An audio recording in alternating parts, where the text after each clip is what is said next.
please subscribe and don't forget to press the bell icon to get notified whenever we upload a new video. 12 मई को होने वाली बेटे तेज प्रताप यादव की शादी के लिए लालू यादव को पैरोल मिल गई है। लालू यादव को 5 दिनों की पैरोल मिली है।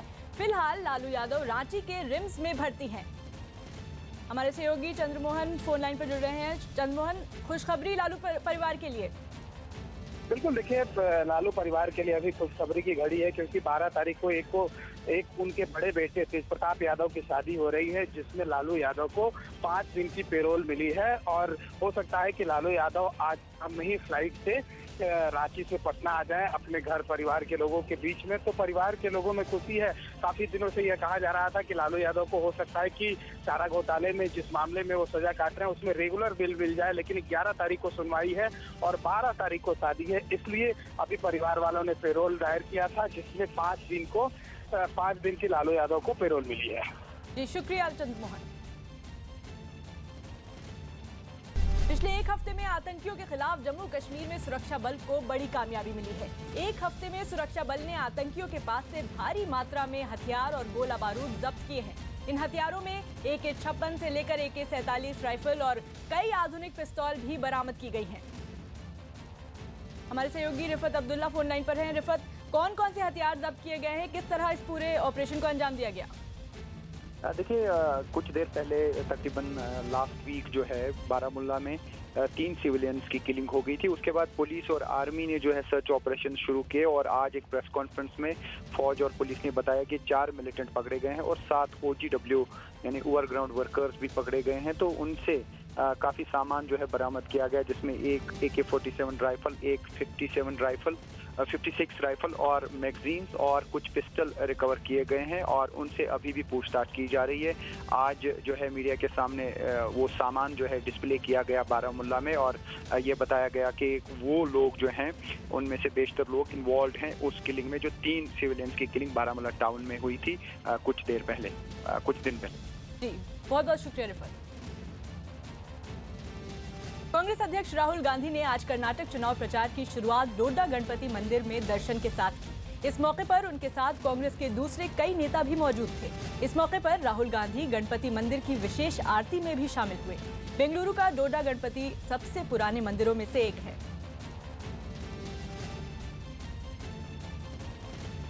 कांग्रेस अध्यक्ष राहुल गांधी अपने 3 दिन के दौरे के आखिरी दिन की शुरुआत डोडा गणपति मंदिर में दर्शन से कर रहे हैं। ये पुराने बेंगलुरु का इलाका है और जब बेंगलुरु की स्थापना केम्पागौड़ा ने की थी, उसी समय यहाँ से थोड़ी ही दूरी पर जो देश और दुनिया के सबसे बड़े नंदी कहे जाते हैं, उनका भी मंदिर है और उसी के बगल में एक गणपति भगवान का मंदिर है, जहाँ राहुल गांधी दर्शन के लिए जा रहे हैं।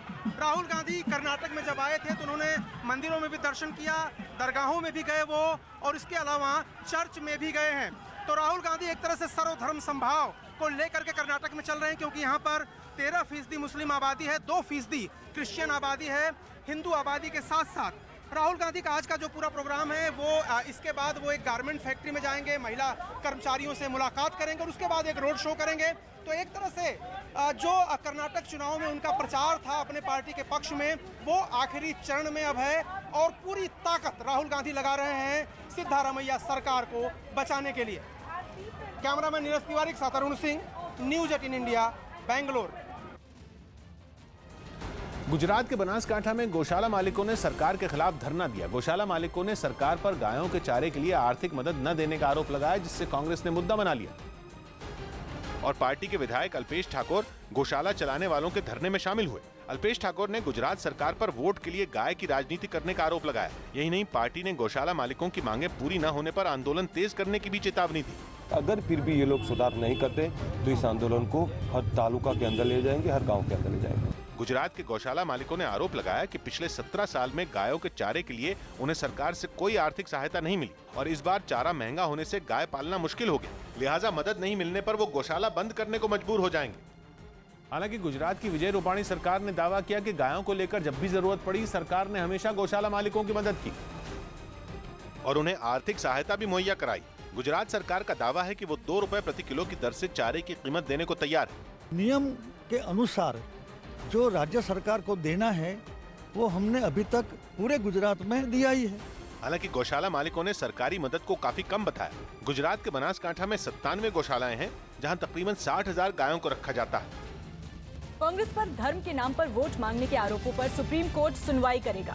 प्रमोद मुतालिक नाम के याचिकाकर्ता ने सुप्रीम कोर्ट में याचिका दायर कर कांग्रेस के कर्नाटक में चुनाव लड़ने पर रोक लगाने की मांग की है। याचिका में आरोप लगाया गया है कि कांग्रेस धर्म के नाम पर वोट मांग रही है और वोटों के लिए अपने घोषणा पत्र में अल्पसंख्यकों को विशेष सुविधाएं दे रही है। हमारे सहयोगी एहतिशाम खान फोन लाइन पर जुड़े हैं। एहतिशाम, कब होगी ये सुनवाई, क्या क्या आरोप लग रहे हैं? सुप्रीम कोर्ट ने इस मामले पर कल सुनवाई करने का फैसला किया और कल इस पर सुनवाई होगी। और इस याचिका में ये कहा गया है कि जो मैनिफेस्टो, जो घोषणा पत्र जारी किया गया है कांग्रेस पार्टी की तरफ से, उसमें कुछ धार्मिक आधार पर वादे किए गए हैं। तो ये कानून इसकी इजाज़त नहीं देता, क्योंकि सुप्रीम कोर्ट का इससे पहले एक फैसला है जिसमें ये कहा गया था कि धर्म के आधार पर कोई भी व्यक्ति वोट नहीं मांग सकता। इस ग्राउंड पर कांग्रेस पार्टी पर एक तरह से आप कहें कि रोक लगाने की मांग की गई है कर्नाटक चुनाव के दौरान। अब देखना यह है कि सुप्रीम कोर्ट इस पर क्या करता है। जी, शुक्रिया एहतिशाम। कर्नाटक में बेंगलुरु की एक विधानसभा सीट राजराजेश्वरी नगर के एक फ्लैट से करीब 10,000 वोटर आईडी कार्ड जब्त किए गए। इसके बाद बीजेपी और कांग्रेस ने एक दूसरे पर चुनाव में धांधली करने का आरोप लगाना शुरू कर दिया। हालांकि चुनाव आयोग ने इस मामले में जांच से पहले कुछ भी कहने से इनकार किया। चुनाव आयोग के मुताबिक ये सभी वोटर आईडी कार्ड अलग अलग लिफाफे में बंद थे, जिनको झुग्गियों में बांटा जाना था। 9,746 cards are genuine. Voter ID card के साथ फ्लैट से एक प्रिंटर और 5 लैपटॉप जब्त किए गए। हालांकि चुनाव आयोग ने जांच से पहले इस मामले में किसी भी पार्टी का नाम नहीं लिया, लेकिन बीजेपी ने छूटते ही कांग्रेस पर हमला बोला और राजराजेश्वरी नगर का चुनाव रद्द करने की मांग कर दी। ये जो चुनाव है वो रद्द करना चाहिए और दोबारा कराना चाहिए राजराजेश्वरी नगर का। बीजेपी ने वोटर आईडी कार्ड को फर्जी करार देते हुए इसका आरोप राजराजेश्वरी नगर सीट से कांग्रेस उम्मीदवार पर लगाया और इस पूरे मामले में चुनाव आयोग से सख्ती बरतने की अपील की। लेकिन दूसरी ओर कांग्रेस ने भी प्रेस कॉन्फ्रेंस करके बीजेपी पर पलटवार किया और आरोप लगाया कि जिस महिला नेता के फ्लैट से वोटर आईडी कार्ड मिले हैं, उसका ताल्लुक बीजेपी से है। मंजुला जी भारतीय जनता पार्टी की नेता और उनकी पूर्व कॉर्पोरेटर है। ये एक रातों रात घड़ा हुआ हारी हुई पार्टी का ड्रामा है। कांग्रेस के आरोप का जवाब देने तुरंत ही प्रकाश जावड़ेकर भी सामने आए और उन्होंने इस मामले में कांग्रेस पर झूठ बोलने का आरोप लगाया। हमारा मिडनाइट ड्रामा नहीं था, लेकिन उन्होंने मिडनाइट क्लाइमेक्स करने की कोशिश की। समझना चाहिए कि मंजुला पिछले चुनाव से ही कांग्रेस में है। वहीं इस पूरे मामले में जेडीएस ने दोनों राष्ट्रीय पार्टियों को कटघरे में खड़ा कर दिया। कर्नाटक के चुनाव में धन का और बल का दोनों का दुरुपयोग हो रहा है। जेडीएस ने भी चुनाव आयोग से वोटर आईडी कार्ड की सख्ती से जांच करने और निष्पक्ष चुनाव करवाने की मांग की। लोकसभा चुनाव में जाने से पहले केंद्र सरकार अपनी चौथी वर्षगांठ मनाने की तैयारी कर रही है। देश भर में बड़े स्तर पर मनाए जाने वाले इस जश्न में सरकार पिछले 4 साल की अपनी उपलब्धियां भी गिनाएगी। पीएमओ ने सरकार की 4 साल की उपलब्धियां जनता तक पहुंचाने के लिए एक कमेटी भी बनाई है, जिसमें केंद्रीय मंत्री नितिन गडकरी, स्मृति ईरानी, पीयूष गोयल और धर्मेंद्र प्रधान को रखा गया है। कांग्रेस के 48 साल के मुकाबले 48 महीने की सफलता जनता तक पहुंचाने के लिए विज्ञापन और प्रचार के लिए टैगलाइन भी तैयार की जा रही है। इस दौरान सरकार गाँवों तक बिजली पहुँचाने, सड़क निर्माण और रोजगार से जुड़े आंकड़े भी जारी करेगी। हमारे सहयोगी अमिताभ सिन्हा फोन लाइन पर जुड़े हैं। अमिताभ, क्या खास तैयारियां हैं? देखिए, इसे जश्न का नाम देने से सरकार बच रही है। सरकार क्योंकि अब चुनाव का समय आ रहा है और उल्टी गिनती शुरू हो गई है मिशन 2019 की, तो सरकार चाहती है कि वो जनता को बताए कि पिछले 4 साल में क्या काम शुरू किए गए और जनता तक ये किस हद तक पहुंचे हैं और जनता को कितना फायदा हुआ है। यानी अपनी उपलब्धियों को जनता तक पहुंचाने की पूरी कवायद है। इसी सिलसिले में ग्राम स्वराज योजना भी शुरू की गई थी, कार्यक्रम शुरू किया गया था, जिसके तहत कहा गया था कि अगले 3-4 महीनों तक जितनी भी योजना है उसके 100% इम्प्लीमेंटेशन को सुनिश्चित करेगी सरकार और सरकार के मंत्री। तो जाहिर तौर पर ये एक पूरी कोशिश है अगले चुनाव के पहले जनता को ये बताने की कि पिछले 4 सालों में और 5 सालों में सरकार ने क्या योजनाएं बनाई और उसको किस हद तक पूरा किया है जनता के हक में। जी, बहुत बहुत शुक्रिया अमिताभ। उत्तर प्रदेश के बदायूं में सरेआम कुछ लोग एक लड़के के कान पकड़कर उठक बैठक लगवाने लगे। आरोप है कि बहन से छेड़खानी का विरोध करने पर उसके भाई को अगवा कर इन लोगों ने सरेआम मारपीट की और उसका जुलूस निकाला। इस बीच करीब दर्जन भर लोग लड़की के भाई को पूरे इलाके में घुमाते रहे और उसे जगह जगह रोककर अपमानित करते रहे। इन दर्जन भर लोगों की अगुवाई पीली टी शर्ट पहने एक लड़का कर रहा था, जो बार बार लड़की के भाई को अपने और अपने साथियों के पैर छूने के लिए धमकाता नजर आया। आरोपियों में एक मोबाइल से इस पूरी घटना को रिकॉर्ड कर रहा था, जिसमें साफ दिखा कि जुलूस के साथ कई लोग चल रहे थे। लेकिन आरोप है कि किसी ने भी इस घटना का विरोध नहीं किया, जिसकी वजह से आरोपी बेखौफ होकर घंटों लड़की के भाई को पूरे इलाके में घुमाते रहे और फिर उसे एक इलाके में ले गए जहां पहले से आरोपियों के घर वाले मौजूद थे। इस बीच पीली टी शर्ट पहने आरोपी ने बारी बारी से अपने घर वालों के पैर छूने के लिए भी लड़की के भाई को मजबूर किया।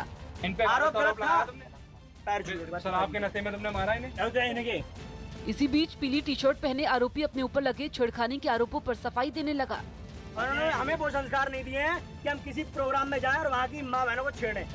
इस घटना के बाद पीड़ित की मां ने बिनावर थाने में 12 लोगों के खिलाफ मामला दर्ज करवाया, जिसके बाद पुलिस ने 6 आरोपियों को गिरफ्तार कर लिया।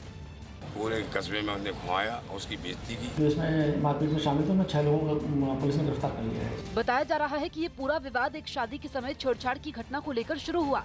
आरोप है कि मारपीट का बदला लेने के लिए आरोपियों ने लड़की के भाई को घटना के एक दिन बाद अगवा कर लिया था।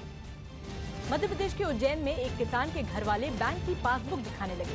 ये बैंक पासबुक राधेश्याम नाम के उस किसान की है जिसने कर्ज की वजह से खुदकुशी कर ली। क्योंकि खुदकुशी करने वाले राधेश्याम पर 2 बैंकों का कर्ज था। राधेश्याम के परिवार वालों का दावा है कि बीते 2 साल से फसल खराब होने और उचित दाम नहीं मिलने से राधेश्याम काफी परेशान थे। पिछले साल फसलें नहीं काटी उन्होंने, सोयाबीन बिल्कुल खराब हो चुकी थी, काट नहीं पाए।